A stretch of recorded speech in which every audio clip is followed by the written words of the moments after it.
untuk bisa masuk ke dalam surga ini, kita tidak hanya mengandalkan doa yang selalu kita panjatkan, akan tetapi ada upaya, ada usaha, ada amalan yang harus kita laksanakan, yaitu amalan-amalan yang menjadi ciri-ciri ahli surga.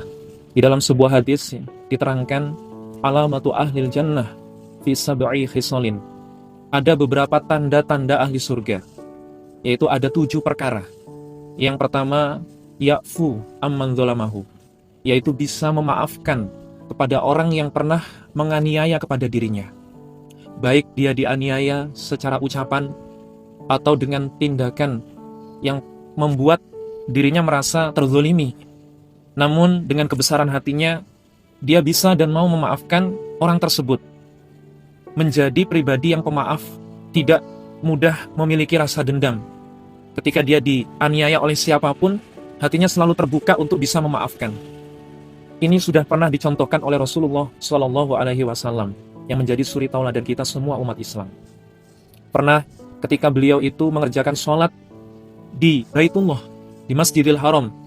Pada saat itu orang-orang kafir Quraisy yang tidak senang dengan Nabi, mereka menimpakan kotoran-kotoran hewan di atas punggungnya Nabi ketika Nabi sedang melaksanakan sholat, ketika beliau sedang sujud.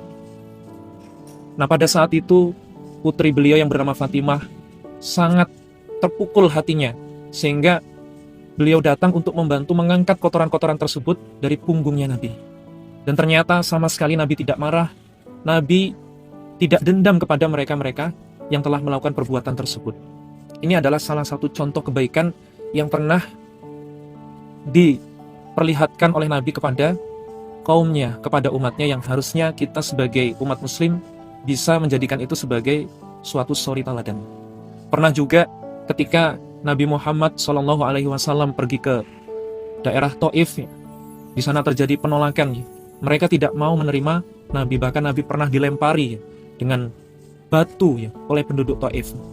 Tapi saat itu Nabi tidak dendam, Nabi tidak marah. Bahkan sampai Allah mengutus malaikat untuk menawarkan kepada Nabi Muhammad, seandainya mereka orang-orang yang telah berbuat dolim kepadamu Muhammad mau ditimpakan dengan gunung saat itu, maka mereka pasti akan disiksa saat itu juga. Tapi ternyata Nabi tidak mau. Barangkali saja dari anak turunnya itu nanti akan ada yang beriman. Ini menunjukkan betapa luas sifat pemaafnya Nabi Muhammad SAW. Dan ini merupakan salah satu tanda-tanda ahli surga.